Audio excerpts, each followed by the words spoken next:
अस्सलाम वालेकुम नाज़रीन, आप देख रहे हैं टैक्स और आप। आज का हमारा मौजू है 2014 के नोटिसेस, एमनेस्टी 2019 की गूंज। हमारे रिपोर्टर मुल्तान से नासिर ज़हीर साहब ने रिपोर्ट तैयार की है, वो देखते हैं नासिर ज़हीर साहब की रिपोर्ट।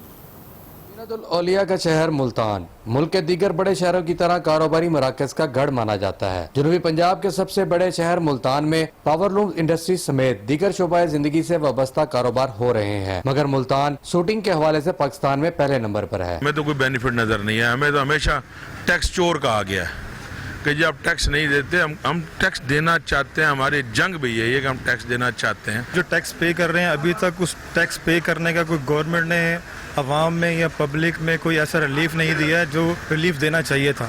मुल्तान से इकट्ठा होने वाला टैक्स रेवेन्यू की शरह मुल्क के दीगर बड़े शहरों से कम तो नहीं है, मगर सहूलियात का फुकदान होने के बाइस कारोबारी तबका मुश्किलात का शिकार है। गवर्नमेंट हमें को रिलीफ दे, लेकिन अभी तक हमें को रिलीफ मिला नहीं है। टैक्स हमारा फ़र्ज़ बनता है, हम टैक्स देते हैं, बाकायदगी से देते हैं और कई सालों से दे रहे हैं। बल्कि हमारी जो मुल्तान की कम्युनिटी है, बिज़नेस कम्युनिटी, वो मुसलसल टैक्स दे रही है, लेकिन हमें कोई रिलीफ अभी तक नहीं मिला गवर्नमेंट की तरफ से। हमारे ताजरों को कुछ मिल सके, हम लोगों को कुछ मिलेगा, कोई रिलीफ मिलेगा, लेकिन गवर्नमेंट रिलीफ देने की बजाय हम पे एक नया बोझ लाजमी डाल देती है टैक्स ले लेके। लेकिन अब तक ऐसा कुछ नहीं है कि गवर्नमेंट के हम गवर्नमेंट को टैक्स देने के बावजूद किसी तरह भी मुतमईन हों कि गवर्नमेंट हमारे साथ कुछ अच्छा कर रही है। मुल्क में जारी माशी बहरान और आए रोज बढ़ती हुई महंगाई ने आवाम की कमर पहले से तोड़ रखी थी। वहीं पर अब टैक्स देंदा अफराद की हुकूमत से वाबस्ता उम्मीदें भी दम तोड़ रही हैं। टैक्स देने का मकसद यही होता है कि ताकि लोगों की वेलफेयर पे खर्च किया जाए, लेकिन ऐसी कोई चीज़ अभी तक नज़र नहीं आती और टैक्स देने बस दिए जा रहे हैं इस उम्मीद के साथ कि शायद इसमें कुछ चीज़ें नज़र आ जाएं। टैक्स देता हूँ, लेकिन हुकूमत को भी टैक्स गुजारों के साथ साथ आवाम को रिलीफ देना चाहिए। और कुछ टैक्स ऐसे हैं जो गरीबों पर बिलवास्ता टैक्स हैं, उनको ख़त्म होना चाहिए। हुकूमत को चाहिए कि FBR में रजिस्टर्ड कारोबारी तबके को रिलीफ फराम करे ताकि बेरोजगार अफराद को भी रोजगार के मौके मुयसर आ सकें। अवाम का पैसा अवाम पर खर्च करने के लिए बनाए जाने वाले टैक्स निज़ाम में बेहतरी मुल्की मफाद और वक्त की अहम ज़रूरत है। प्रोग्राम टैक्स और आपके साथ नासिर ज़हीर, आज न्यूज़ मुल्तान। आपने देखी हमारे रिपोर्टर मुल्तान से रिपोर्ट थी। मौजू जो हमारा है उसमें सबसे अहम बात यह है कि टैक्स कानून में जो टैक्स पेयर है उसकी ज़िम्मेदारी और उसकी जो रिस्पॉन्सिबिलिटीज़ हैं, राइट्स हैं, उसके बारे में बड़े वाज़े प्रोविज़न्स मौजूद हैं। और जिस उन प्रोविज़न्स के तहत जहाँ राइट्स की बात होती है, जहाँ उसकी ज़िम्मेदारी की बात होती है, उसके मुताबिक जो है इनकम टैक्स ऑर्डिनेंस जो है बड़ा वाज़े में उसमें बयान किया गया है। पूरा कानून जो है वो टाइम लिमिटेशन के गिर्द घूमता है। रिटर्न फाइलिंग की डेट, रिकॉर्ड कीपिंग की डेट और इसी तरह प्रोसीडिंग को फाइनलाइज करने की डेट, ये सब टाइम बॉन्डेड हैं। लेकिन हम ये देखते हैं कि जब FBR में जब भी 30 जून आती है एक हलचल मच जाती है और जो साल टाइम बार्ड होने लगता है उसके मद में नोटिस इशू किए जाते हैं, प्रोसीडिंग को धक्का दे के फाइनलाइज किया जाता है और इस तरह टैक्स पेयर का जो इत्माद होता है उसको ठेस पहुँचाई जाती है। जबकि कोर्ट्स ने बहुत सारे जजमेंट्स में ये कहा है कि टैक्स पेयर को रीज़नेबल टाइम देना चाहिए कंप्लाइंस का, लेकिन ये सब चीज़ें जो है इग्नोर कर दी जाती हैं। और ये जो टाइम बार्ड केसेस हैं इनको जो किया जाता है, इससे जो है टैक्स पेयर और FBR के दरमियान गैप बढ़ जाता है। और ये जो गैप है ये वो जो एक एवर लास्टिंग एक ख्वाहिश लोगों की है कि ये ब्रिज कम हो, टैक्स ट्रस्ट डेफिसिट कम हो, वो जो है कम होने के बजाय इसमें नुकसान ही होता है, क्योंकि वो रिलेशनशिप जो है वो गैप और बढ़ जाता है। और इसी तरह अगर हम देखें तो टैक्स एमनेस्टी 2019 के साथ भी हुआ। पहले आपने लोगों को इनकरेज किया कि आप जो हैं वो एमनेस्टी आएँ, एमनेस्टी लें। लोगों ने एमनेस्टी फाइल की, लोगों ने एमनेस्टी का टैक्स जमा कराया, टाइम पे जमा कराया और उसके बाद जो बैंकिंग चैनल के जो डिलेज थे उसने FBR के पास वो पेमेंट जो है देर में पहुंचाई और उसके वजह से FBR के सिस्टम ने उसको एक्नॉलेज देर में किया, जिसमें टैक्स पेयर का कोई कसूर नहीं था। लेकिन ये जो 30 जून के करीब फिर एक हज़ारों नोटिस इशू कर दिए गए टैक्स एमनेस्टी वालों को कि आपने जो है वो जो टैक्स एमनेस्टी वो लेट फाइल की है और आर्बिट्री टैक्स पेमेंट क्रिएट की गई और इस एमनेस्टी की मद में लोगों से पैसे जमा करवाए गए, जो किसी तरह भी मेरे ख्याल में वाइस मूव नहीं था, क्योंकि अगर आप देखें तो ये पूरी exercise Penney wise on pound police लगती है, क्योंकि आप जो हैं टैक्स पेयर का ट्रस्ट ख़त्म करते हैं, उसका कॉन्फिडेंस ख़त्म करते हैं, और ये भी नज़र आता है कि FBI 2 कदम आगे जाता है और 4 कदम पीछे आता है। और ये रफीक जब तक चेंज नहीं होगी, चाहे FBI टैक्स टारगेट अचीव कर ले या नहीं कर ले, ये टैक्स पेयर के साथ जब तक वो कॉन्फिडेंस बिल्डिंग नहीं होगी, ये मामला बेहतर नहीं होंगे, टैक्स निज़ाम बेहतर नहीं होगा। हमें ब्रेक पे जाना है, ब्रेक से वापस आके ज्वाइन करेंगे, उनसे बात करेंगे कि ये जो मामलात हैं इसको वो कैसे देखते हैं। वापस आते हैं ब्रेक के बाद।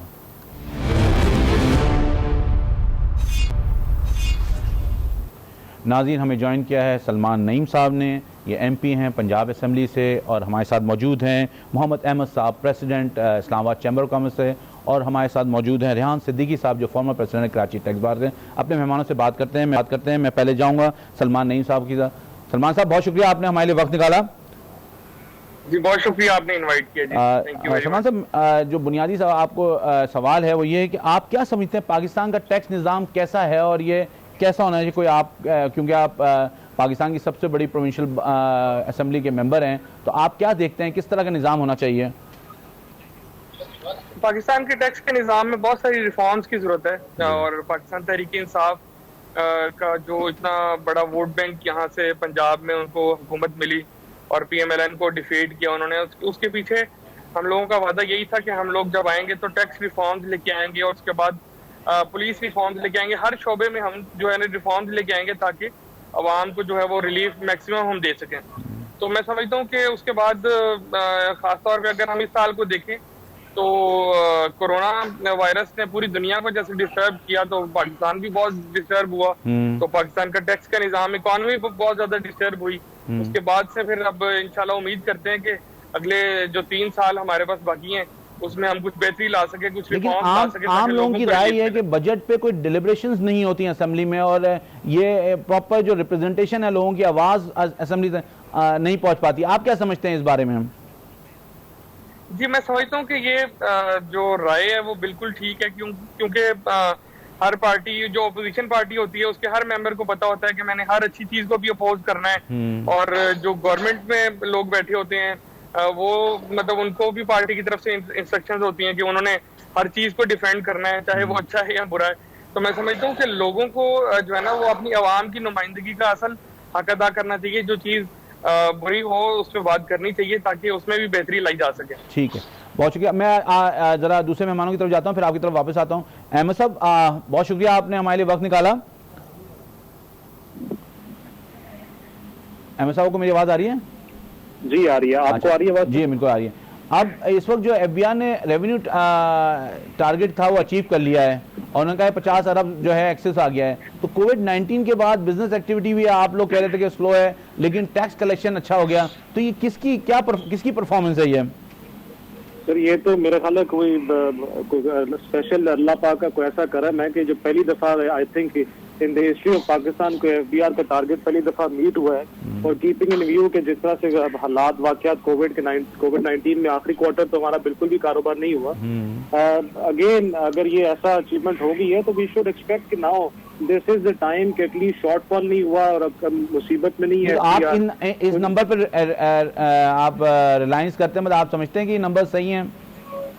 तो देखिए, जो स्टेटमेंट FBI की तरफ से इशू हुई है ये itself is very loud and clear statement कि अगर इनके टारगेट्स अचीव हो गए हैं तो this is a very warm welcoming gesture.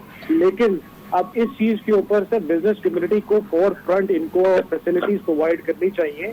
कोविड-19 की वजह से जो डेविस्टेटिंग और बड़ा एक ऐसा इम्पैक्ट पड़ा है जिससे हर चीज इकोनॉमिक एक्टिविटी रुक गई है। Now FBR should pass on this relief to all the business community across the board, जिस तरह चाहे वो स्मॉल स्केल हो, कॉर्पोरेट सेक्टर हो, स्मॉल मीडियम एंटरप्राइज। लेकिन अहमद साहब, जो लास्ट बजट था उसमें जो एंटिसिपेट किया था, जो प्रोजेक्शन थी वो 5.5 ट्रिलियन की थी, उसको 2 दफा रिवाइज करने के बाद ये अचीव हुआ है। तो इसका मतलब जो एक्सचेकर में रेवेन्यू का फॉल आउट है वो अपनी जगह मौजूद है।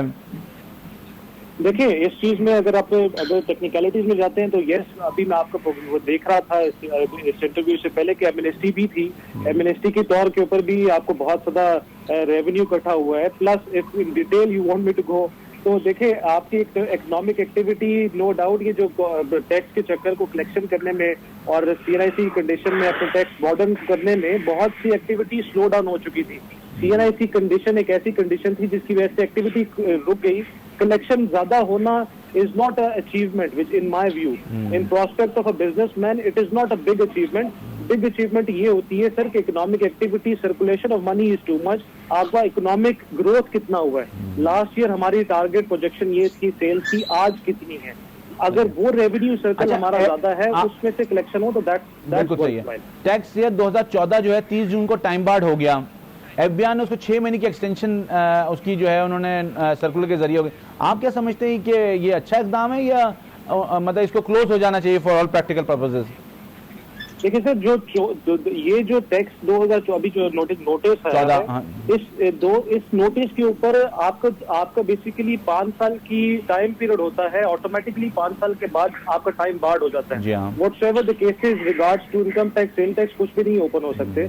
हमें इस झंझट से निकलना चाहिए और कीपिंग इन व्यू कि इस वक्त हमने अपना this year should be the survival, very clear slogan के सर्वाइवल ऑफ इकोनॉमिक एक्टिविटी, अपने बिजनेस का सर्वाइवल है।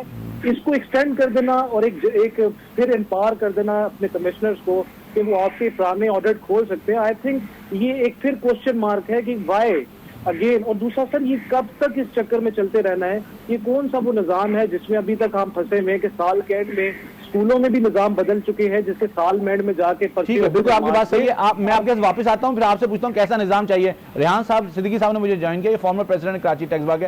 रेहान साहब बहुत शुक्रिया, आपने हमारे लिए वक्त निकाला।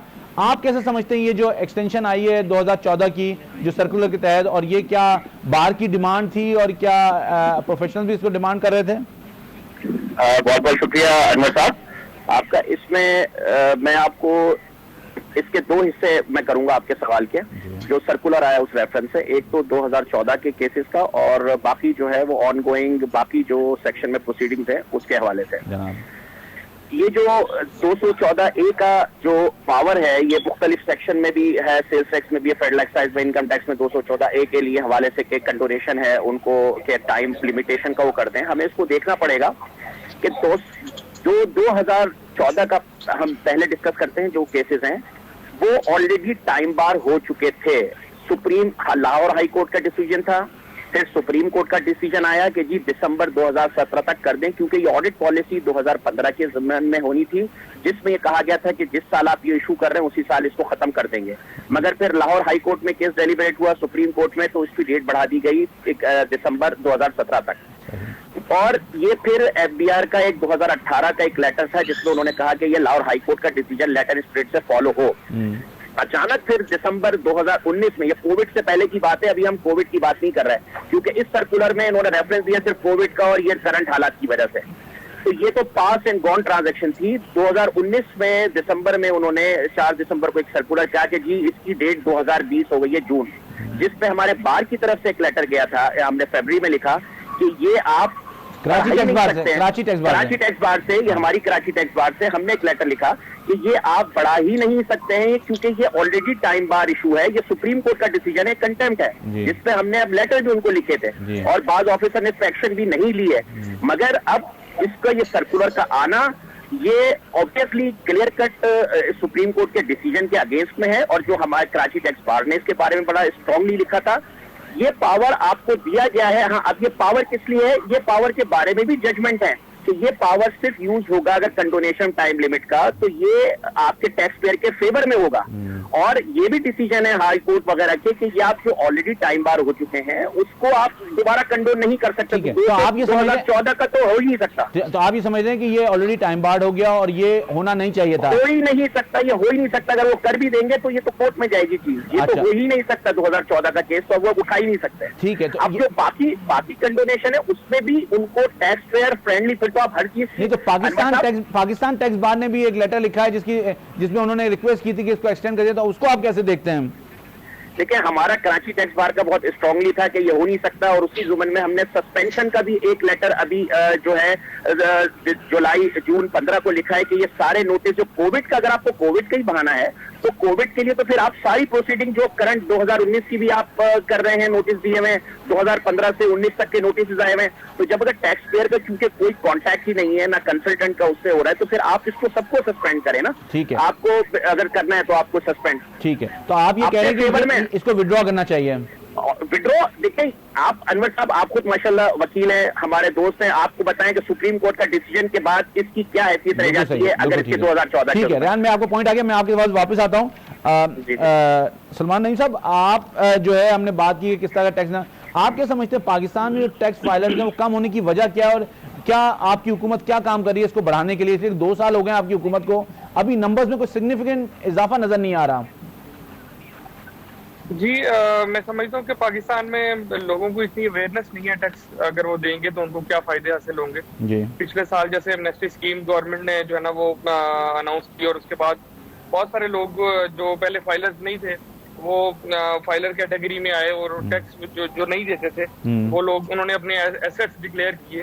तो मैं समझता हूँ कि इसी तरह की हमें जो है ना वो इक़दाम की जरूरत है कि हम लोगों को अवेयरनेस दें कि आप जो है वो, क्योंकि हमारे जो प्राइम मिनिस्टर हैं वो हुकूमत में आने से पहले तकरीबन अपनी हर स्पीच में ये बात किया करते थे कि जो पाकिस्तान है उसकी अवाम सबसे ज्यादा चैरिटी देने वाले लोग हैं। चैरिटी तो हम करने के लिए तैयार हैं, लेकिन हम टैक्स देने के लिए तैयार नहीं। शायद हम लोग डरते हैं कि हम फाइलर हो जाएंगे, पता नहीं कोई हमारे चैरिटी तो एक दफा दी जाती है ना, चैरिटी तो देने के बाद आपको कोई रिकॉर्ड नहीं होता, लेकिन टैक्स में आने के बाद तो फिर आपका रिकॉर्ड रहता है, इसलिए अवॉइड करते हैं लोग। जी बिल्कुल, वो इसको मेरे ख्याल काउंटर करने के लिए हमें अवेयरनेस देने की जरूरत है, हमें मुख्तलिफ किस्म की कैंपेन्स चलाने की जरूरत है। अच्छा, आप पब्लिक से आपकी मुलाकात होती होगी, आप लोग आपके पास आते होंगे, आप एमपी हैं, आपको क्या लोग रीजन बताते हैं? टैक्स रेट हाई होना की वजह से लोग टैक्स नेट में आने थे, या ये जो कुछ प्रोसेस हैं या एफबीआर के जो रवैये उसकी वजह से लोग अपने आप को टैक्स नेट में नहीं लाते हैं?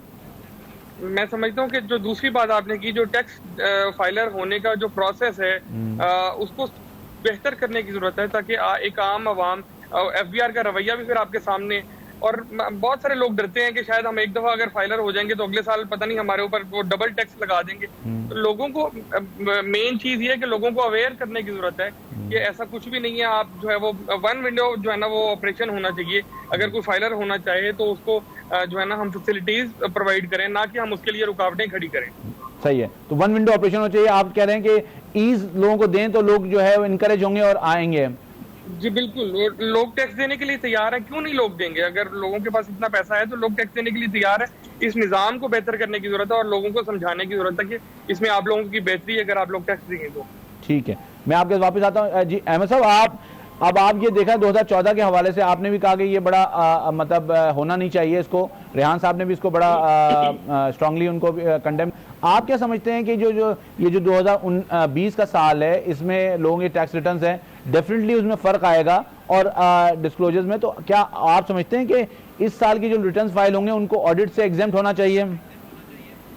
अनवर साहब, अगर मैं आपसे एक सवाल पूछूं तो आप मुझे उस चीज का आंसर पहले दें ताकि फिर मुझे क्लैरिफिकेशन चाहिए। जनाब, क्या ये इस टाइम पे it should not be taken as a harassment कि 5 साल पुराना केस आप इजाजत आज दे रहे हैं दोबारा खोलने की? Why? It is what is a joke? What is this? Is this a joke? Sir, ये क्यों नहीं पुराने दकियानूसी निजाम से हम निकलते? ये तो वो असाब हो गया कि सारा साल आप बच्चों को पढ़ाते रहते स्कूल में और मार्च का महीना सिर्फ इंतजार कर। मैंने अपने इंट्रो में कहा इट्स अ फर्टाइल एक्सरसाइज, मतलब ये बट नाउ देखिए, let me clarify you one thing, what we need, we do not need, आप if you want to die down the businesses then do whatever you are doing. आपने अपना tax collection करना है, tax collection शायद एक दफा पूरा प्याला भर के आ जाएगा, आपके पास बैग भर के नोट आ जाएंगे, but you are not at all going to collect the same tax amount of tax from the same business. किसी सूरत नहीं हो सकता। इस वक्त हमारे पास बिजनेस कम्युनिटी के पास, चाहे वो स्मॉल मीडियम एंटरप्राइजेस हो, कॉर्पोरेट एंटिटीज हो, एक आम किराने की दुकान वाला हो, उसके पास अपने बिजली के बिल देने के लिए पैसे नहीं है, अपने पास सैलरी तनख्वाहें देने के लिए पैसे नहीं है। अगर इस तरीके का जेस्चर एफबीआर की तरफ से आएगा, 5 साल क्या सर थोड़ी होती हैं कि टैक्स का जो भी है। तो अहमद साहब, आप प्रपोज करें क्या करना चाहिए उनको इस वक्त, एफबीआर को और हुकूमत को? इस टाइम पे अगर ये टाइम बाद देखें, I am not at all giving any favour to anybody, across businessman should be acknowledged with few complete respect, एक डिग्निटी है, हम टैक्स पेयर देते हैं, हमारे टैक्स पेयर की मनी से ये दुनिया इस मुल्क का सर्कल चल रहा है, इकोनॉमी का पहिया चल रहा है। मैं ये चाहता हूँ कि इस टाइम पे टैक्स की नॉर्मली जितनी भी हैं उनको रेक्टिफाई किया जाए। इस टाइम पे टैक्स कलेक्शन की तरफ ज्यादा ध्यान नहीं, फैसिलिटीज की तरफ देना चाहिए। ठीक है, हमें फैसिलिटीज दें, बनस्बत ये कि हमारे फिर तलवार लटका देंगे कि नोटिस को एक्सटेंशन दे दी है ताकि बिजनेसमैन इसी हरासमेंट में मर जाए। सर व्हाट आई अंडरस्टैंड कि आप कह रहे हैं कैश लिक्विडिटी बढ़ाएं, बिजनेसेस को सपोर्ट करें। Sir you should drop down the tax figures, you should give incentives, अपना रिफंड प्रोसेस फास्ट करें, अपनी जितनी भी आपकी जितनी ऑडिटेड इस 1 साल के लिए बिल्कुल वेव ऑफ कर देना चाहिए। कौन सी कयामत आ जाएगी? आपको इकोनॉमिक एक्टिविटी करनी है तो आपके पास इस टाइम पे जनरेशन होगी टैक्स की, वरना नहीं होती। सर ठीक है, बहुत शुक्रिया। मैं आपकी बात वापस आता हूँ जी। रेहान, ये जो सूरत हाल है, अब आपने कहा कि आपने लिखा था कि 2019 की भी जो है आप प्रोसीडिंग नहीं चलाएं, तो फिर ये कैसे मामला चलेंगे, किस तरह हो? आप क्या समझते हैं? क्या इस वक्त जो 15 के केसेस भी ऑडिट में खुले हुए हैं, 16 के केसेस भी खुले हुए हैं, 17 के खुले हैं, 18 के, तो ये तो सूरत हाल जो है हर साल 1 साल बाद आता जाएगा और यही 30 जून को एक शोर मचेगा, तो ये किस तरह इसको डील आउट करना चाहिए? देखिए अनवर साहब, अभी आपने सलमान साहब से बात की थी कि वो टैक्स में नहीं आ रहा है, तो यहाँ सबसे बड़ा जो एक वर्ड में मैं डिफाइन करूंगा, ट्रस्ट डेफिसिट। अब ट्रस्ट डेफिसिट जो है वो यही है और ये गैप बढ़ता जा रहा है। अब आप देखिए कि जो आप 214 का जब दोबारा 5 साल आपको ऑलरेडी मिले हुए थे और उसके बाद भी आपने वो काम नहीं किया, फिर मजीद आपको 6 महीने चाहिए, और आप ये तो देखिए कि अगर आप एक तरफ ये कह रहे हैं कि हमारा टारगेट पूरा हो गया और फिर दूसरी तरफ टैक्स पेयर को इस तरह से अगर हैरेसमेंट हो रही है, तो ये किसका कसूर था इतने दिन असेसमेंट नहीं हुआ? तो ट्रस्ट डेफिसिट तो बढ़ेगा, तो लोग तो जो फंस गए वो तो फंस गए, दोबारा दूसरे आएंगे नहीं इसके उसमें। और हमने जो बात की थी नोटिस की, वो सिर्फ वो मुस्तकिल नहीं थी। हमने कहा जब तक ये लॉकडाउन, क्योंकि सिंध में लॉकडाउन आपको पता है उसके नोटिफिकेशन आए हैं 2-3 जुलाई तक आए हैं, ना टैक्स पेयर निकल सक रहा है, ना कंसल्टेंट निकल सक रहे हैं, डिपार्टमेंट के लोग बहुत कुर्बानियां दे रहे हैं, इनकम टैक्स डिपार्टमेंट, वहां काफी शहादतें हुई, लोग का इंतकाल हुआ, तो वहां भी ये प्रॉब्लम है। तो आप कैसे चीजों को, हमारा सिर्फ टाइम पीरियड इसके लिए था कि जी आप थोड़ा सा रोक दें, इसी वक्त, यही वक्त तो नहीं है ना कि आप सारे नोटिस दिए जाएं। अगर आपको टैक्स पेयर फैसिलिटेशन की बात करते हैं तो आपकी जो टैक्स एमनेस्टी थी अनवर साहब, हमने इस हवाले से 30 जून का जो पीरियड यहाँ पे आ रहा था जिसके नोटिस आ रहे थे, आपको पता है कैश क्रंच है, बिजनेस बंद हो गए, लोगों का पैसे नहीं है, 40% इंटरेस्ट के साथ जमा कराना है, तो हमने एक लेटर भी लिखा था FBR को कि आप इसकी डेट 31 दिसंबर तक कर दें, एक्सटेंड करें और उसको 40% बगैर किसी इंटरेस्ट बढ़ाए उसके साथ करें आप। बिल्कुल सही बात है, लेकिन बात यह है कि ये जो रविश है कि एक्सटेंशन की या कोई टाइम बार्ड नहीं हो रहा, जो एक टैक्स पेयर की फैसिलिटी है या टैक्स पेयर को एक प्रिविलेज हासिल है, वो उसको आप टेकन मतलब डन अवे ना करें, मतलब ये देखिए अनवर साहब, जो यहाँ पे अब अगर आप इस चीज को देखें, जो आज ये सर्कुलर आया है जहाँ पे टैक्स इन्फोर्सर्स का जो था उसको तो एक्सटेंशन दे दी गई, जहाँ टैक्स पेयर के हवाले से था कि उसके पास पैसा नहीं है, उसको एक्सटेंशन चाहिए, पैसा एमनेस्टी में कहां से बढ़ेगा, या अगर उसका रिफंड है तो आप उस रिफंड से लायबिलिटी एडजस्ट कर लें, उसके बारे में कोई नोटिफिकेशन नहीं आया, कोई सर्कुलर नहीं आया, और आपने इसको जो सुप्रीम कोर्ट के अगेंस्ट था उसको आपने आगे कर दिया, फौरन ही सर्कुलर ले। तो देखिए ये ट्रस्ट डेफिसिट है, ये बढ़ेगा, इसको बैठ के इसको सही तरीके से, और प्रोवाइडेड ये है कि अगर चले आपका बजट ना हो रहा हो या आपका वहां एक तरफ तो आपका बजट भी पूरा हो गया, उसके बावजूद आप जो है टैक्स पेयर को अगर रिलीफ ना दें, तो अब ये 14, 15, 16 यही पीरियड तो नहीं है ना। आप क्या रिकमेंड करते हैं? अगले साल फिर 15 का शुरू हो जाएगी बात, फिर 16, तो क्या आप समझते हैं कि ये ऑडिट में जो केसेस हैं उनको खत्म कर देना चाहिए, उनको विड्रॉ कर लेना चाहिए, उनमें कोई इम्यूनिटी लेके आनी चाहिए, क्या ऐसा प्रोसीजर अडॉप्ट करें कि ये चीजें खत्म हो जाएं? देखिए अनवर साहब, ऑडिट का कंसेप्ट तो रहेगा और ऑडिट है डेटरेंस के लिए। देखिए डेटरेंस के लिए हो तो ठीक है, ये नहीं कि आप अक्रॉस द बोर्ड हर साल हर चीज का, एक बंदे का अगर 1 साल का ऑडिट हो गया तो आप हर साल उसको ऑडिट करते रहेंगे और वही लोगों को ऑडिट होता रहेगा क्योंकि आप नए टैक्स पेयर तलाश करने से कासिर हैं। और इसीलिए नहीं तो आप ये कह रहे हैं कि 1 साल हो फिर 3 साल नहीं हो जैसे पहले प्रोविजन था। एग्जैक्टली, देखिए आपके पास पूरा ऑडिट विंग है, आपके पास हर चीज मौजूद है, आप उसका वो ट्रैक तो फॉलो कर सकते हैं ना, अकाउंट्स आपके पास आते हैं, आपके पास रिटर्न फाइल होने को आता है, अनयूजुअल सर्कमस्टांसेस अगर इस साल है, अगले साल नहीं होगी इंशाल्लाह, तो आपको उसकी बैलेंस शीट में वैसे ही प्रॉफिट एंड लॉस में उसको ट्रेंड नजर आ जाएगा। जहां आपको नेगेटिव ट्रेंड नजर आए आप जाके उससे बात करें, आपको पॉइंट आ गया कि मतलब आप देखें उनको कि क्या किस तरह का इस वक्त बिजनेस के साथ। मगर अनवर साहब आप एक चीज देखें, इस साल के बजट में जो ऑडिट का कंसेप्ट था 122 को जिस तरीके से मस्त किया गया है, अगर वो ऑडिट का कंसेप्ट आपका रह गया तो वही फिर हम असेसमेंट हर साल के साल वाला कंसेप्ट कर रहे होंगे इस साल जो बजट आया है। ठीक है, तो आप ये कह रहे हैं कि एटलीस्ट रिलीफ दें टैक्स पेयर को और ऑडिट 1 साल करें और फिर उसके बाद 3 साल का या जैसे पहले था वो उसको प्रोविजन को इंट्रोड्यूस कराना चाहिए। नहीं तो फिर आप कैसे टैक्स पेयर का एतमाद बहाल करेंगे, मुझे ये बता दीजिए ना। ठीक है रेहान साहब, मैं वापस आता हूँ आपके पास। सलमान साहब, आप जो हैं आपका एक हल्का है और ये मैंने टैक्स डेवलप्ड कंट्रीज हैं वहाँ जब मेरी वहाँ के पॉलिटिशियन से मुलाकात हुई, जो MPs वगैरह उनसे मुलाकात हुई पार्लियामेंटेरियन से, तो उनको अपने हल्के के बारे में पता होता है कि क्या बिजनेसेस हैं उनके, कितने टैक्स फाइलर्स हैं, क्या एक एस्टिमेट। हमारे पास ऐसा कोई रिकॉर्ड है? जी मैं समझता हूँ कि पाकिस्तान में तो किसी भी पार्लियामेंटेरियन के पास ऐसा कोई भी रिकॉर्ड नहीं होगा। अगर खास तौर पे मैं अपने हल्के की बात करूँ तो मतलब बहुत कम लोग होंगे जो, क्योंकि वो कोई इतना डेवलप्ड एरिया नहीं है, जो है ना वो अंडर डेवलप्ड एरिया है। हेलो जी जी, आपकी आवाज आ रही है? हेलो जी सलमान साहब, हेलो, आप मुझे सुन? जी जी अहमद साहब, आप कंक्लूडिंग उसमें बता दें, आप समझते हैं कि इनको इंसेंटिव देना चाहिए और इंसेंटिव का अगर इनके पास प्रोविजन नहीं है तो क्या करे गवर्नमेंट? देखिए सर, एक क्लियर कट आपको मैं अपनी एक स्टेटमेंट दूं बिजनेस कम्युनिटी की तरफ से। इस साल कोविड की वजह से हमें इंसेंटिव देने चाहिए। उस इंसेंटिव्स में ये नहीं है कि कोई बिजनेसमैन अगर कोई खुदा ना खास्ता कोई गलत काम कर रहा है तो उसको आप क्वेश्चन ना करें, उसको 110% क्वेश्चन करें आप, लेकिन इस टाइम पे आप इंसेंटिव दें बिजनेस ग्रोथ के लिए, सर्वाइवल के लिए। इस साल 1 साल हमें बिल्कुल टैक्स के उससे एग्जेम्प्ट करें, कोई भी किसी किस्म के ऑडिट से या किसी किस्म के इस हरासमेंट से में निकालें। बाकी ड्यू डिलिजेंस हमारी होनी चाहिए, नॉर्मली अगर कोई होती है कोई क्वेश्चन होना चाहिए। बिजनेसेस करते हैं, लेकिन ये नहीं है कि सर आज जो गुनाह किया है 6 साल बाद जाके उसकी मेरी पेशी हो रही है। नहीं, अगर आज किया है, when I submit my financial statement, अपनी रिटर्न जब मैं फाइल करता हूँ एनुअल, उसके बाद 6 महीने के बाद या मैक्सिमम साल के अंदर अंदर we should done and dusted with it, कि कोई जो भी है, ताकि it should be clear. Refund है, प्रॉब्लम्स है, it should be sorted out there and then. ठीक है, आपका पॉइंट ऑफ व्यू आ गया। जी सलमान साहब, आपकी आप कुछ बात कर रहे थे? जी मैं ये बात कर रहा था कि आपका सवाल था कि हमारे पार्लियामेंटेरियंस के पास कोई ऐसा उनके पास डेटा मौजूद होता है कि उनके हल्के में कितने लोग टैक्स पेयर्स हैं।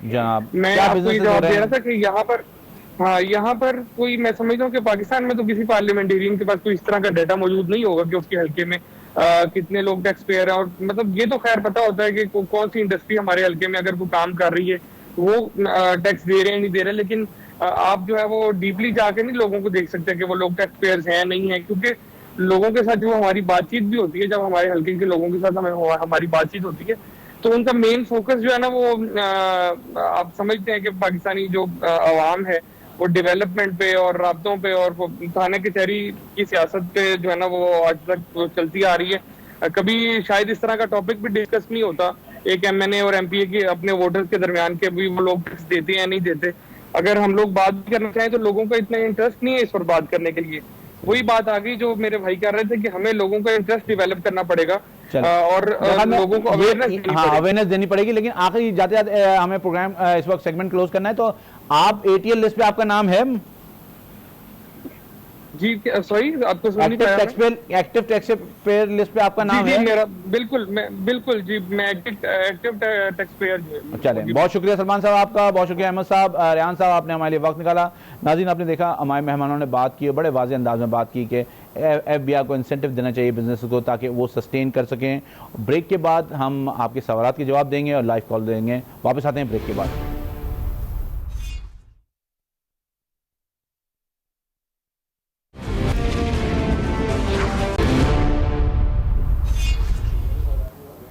अब हम जवाब देंगे आपके सवालात का और लाइव कॉल्स भी लेंगे हम।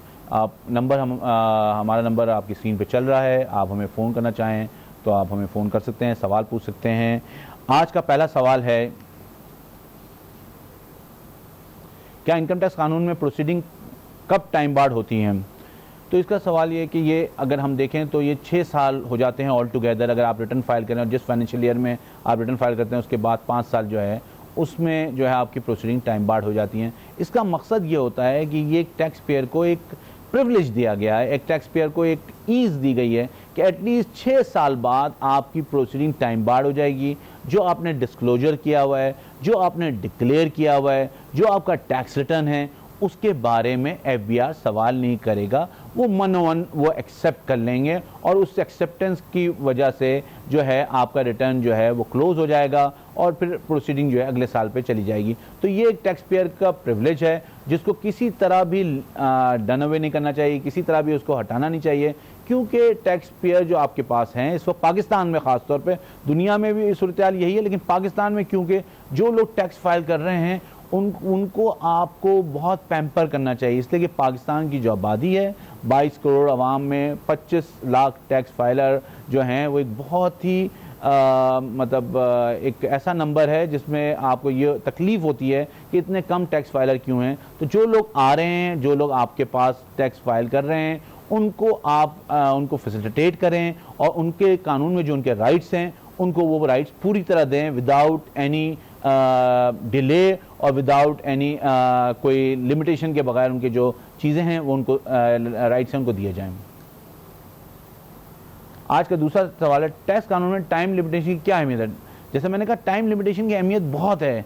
ये हर चीज़ टाइम बाउंडेड है। वो अगर आप देखेंगे कि आप 6 साल के प्रोसीडिंग है, 6 साल का रिकॉर्ड है, रिटर्न की डेट है, फाइलिंग के 30 डेज़ हैं, 60 डेज़ हैं, इसी तरह टाइम लिमिटेशंस हैं। तो ये जो टाइम लिमिटेशंस हैं वो क्या कहते हैं, वो बहुत इंपॉर्टेंट है। और वो क्यों रखी गई हैं? वो इसलिए रखी गई हैं कि जो ऑफिसर है या जो टैक्स डिपार्टमेंट है वो भी अकाउंटेबल हो। वो ये नहीं कि वो सोता रहे और अचानक जागे और वो 10 साल बाद आगे बोले कि जी मुझे आपकी प्रोसीडिंग करनी है, मुझे आपका टैक्स रिकॉर्ड देखना है। हाँ, मतलब कोई डेफिनेट इन्फॉर्मेशन आती है, वो एक डिफरेंट बात हो जाती है, लेकिन जब आपकी प्रोसीडिंग वो इनिशिएट नहीं कर सकता, जो आपको एक कानून ने एक आपको फैसिलिटी दी हुई है, एक आपको लिमिटेशन दी हुई है, उस लिमिटेशन पे वो जो है वो के बाद वो आपसे सवाल नहीं कर सकता। और ये टैक्स पेयर का राइट है और उसको ले लेने दें, उससे कोई नुकसान नहीं होगा, आपका कोई रेवेन्यू का नुकसान नहीं होगा। ये आपकी एक ट्रस्ट डेफिसिट को कम करेगा, आपकी कॉन्फिडेंस को बिल्ड करेगा और जो टैक्स फाइलर होगा वो कल इस रिलेशनशिप को कंटिन्यू करेगा, अपनी फाइलिंग को कंटिन्यू करेगा और आपके जो नंबर्स हैं उसको वो वहीं बढ़ेंगे कम होने के बजाय। तो मेरे ख्याल में इस तरह के इकदाम करने चाहिए जिससे टैक्स पेयर एक फैसिलिटेशन फील करे, वो समझे कि एफबीआर जो है मुझ पर एतबार कर रहा है और इसी तरह की रिलेशनशिप के साथ ये चीज़ें आगे बढ़ सकती हैं। आज का तीसरा सवाल है, एफबीआर किसी भी टाइम लिमिटेशन की एक्सपायरी पे नोटिस क्यों जारी करता है? देखिए, एफबीआर के अपने मसाइल हैं, इन कन्वेंशनल प्रॉब्लम से निकलना चाहिए हमें। ये जो एफबीआर के मसले हैं कि टाइम बार्ड हो गया तो उस पर आपकी एक्सप्लेनेशन कॉल हो जाएगी, ये जो चीज़ें हैं ये टैक्स निज़ाम को कमज़ोर कर रही हैं। आपको ये बताना पड़ेगा कि आप ऑडिट किस वक्त करना है, कितने दिन में करना है। नहीं हुआ तो कोई बात नहीं, अगले साल का ऑडिट हो। ऑडिट से कोई आप टैक्स जनरेशन या रेवेन्यू जनरेशन नहीं कर सकते, ना नंबर ऑफ टैक्स पेयर बढ़ा सकते हैं, आप सिर्फ उसके डिस्क्लोजर को देखते हैं। तो इससे कोई ऐसा एक्सचेकर को लॉस नहीं होता। ये बात मेरे ख्याल में पॉलिसी मेकर्स के जहन में आनी चाहिए कि इससे कोई रेवेन्यू का लॉस नहीं होता।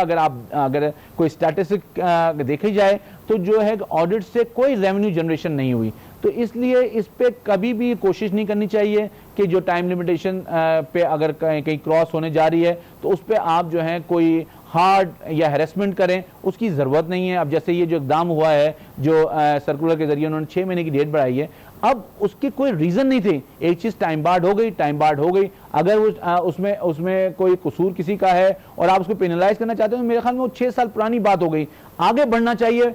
15 का टैक्स ईयर मौजूद है, 16 का टैक्स ईयर मौजूद है, हम क्यों 14 के टैक्स ईयर पे ही बात करें? क्यों टैक्स पेयर को हैरेस करें? क्यों टैक्स पेयर के साथ हम अपने रिलेशनशिप को गैप करें, जबकि हमें चाहिए कि उसको ब्रिजन करिए।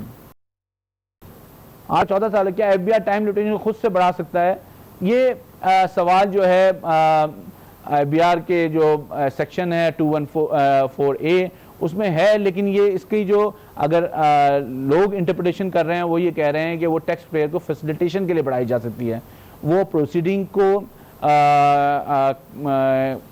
के लिए नहीं बढ़ा सकते, वो एफबीआर असेसमेंट के लिए नहीं बढ़ा सकता, वो अपना कोई टाइम बार्ड लिमिटेशन के लिए नहीं बढ़ा सकता, वो टैक्स पेयर की फैसिलिटेशन के लिए बढ़ाया जाता। अब ये क्योंकि सर्कुलर आ गया है और लोगों को इससे बहुत तकलीफ हुई है और लोगों को इस बात से बहुत ये है कि ये जो है बिल्कुल इलीगल एफबीआर ने एक्सटेंशन की है, इसका कोई जवाब नहीं बनता था।